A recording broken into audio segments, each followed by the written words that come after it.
Hi guys, and welcome to the final installment of us playing with multiple exposure with silhouettes. And the silhouette that we've created in the studio, I've already played around with my layers and adding some different kind of textures and things over it. And we talked about adding a texture that has to white, so the image kind of blends out.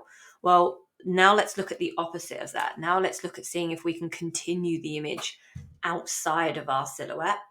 So what I'm going to do is position my forest just so the tops of the trees are kind of just aligning with the edge of our subject here. So it's just sort of coming through, maybe just a little bit over. I actually kind of like that because it's kind of created a mouth sort of section there. I think that looks quite cool. So what we're going to do is, now we've got that, our layer is on lighten, everything works. We've got our silhouette and then we've got our image from there. Absolutely perfect.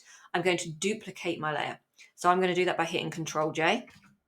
That's going to give me another layer. If I turn it off and on, nothing's going to happen because we've got the exact same thing underneath.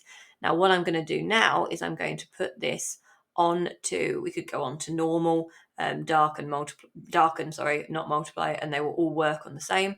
But let's click on normal so that this layer completely covers everything, but it aligns with the layer underneath. So now what I'm going to do is I'm going to mask it by hitting the mask option down here and then hitting Control I to invert the mask so that we cannot see it anymore. I can now draw in exactly what I want onto my image. So using my brush and using a white brush, anything I now draw here is going to add on to the image. So I can draw right to the edge. I can go right up here if I want to, and we can create it coming from there.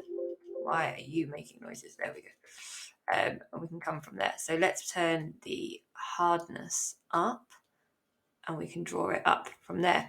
I can also go the opposite way, and if I invert my brush, so I've got a black brush, I can start removing.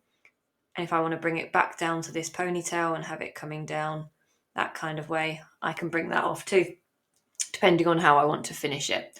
So now we've extended beyond our silhouette. Overall, I'm quite happy with this. I think this looks really cool. The only thing that bugs me is there's a little bit here where the skin is kind of visible. If I come in, you can kind of see just there. So I'm going to click on my bottom layer.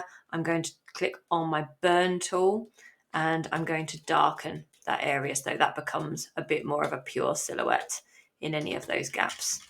From there, I think that's good.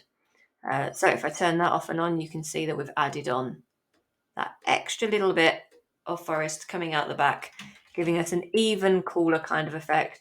If I turn my opacity down on here, you can see that this area is where we've drawn in. This is the area we've added. This is the layer underneath, and that is our pure silhouette, all added on top.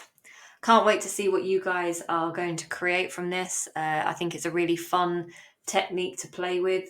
And let me know if you have any questions, anything you want me to go over or explain more. We will keep playing, keep having a go. See you next time.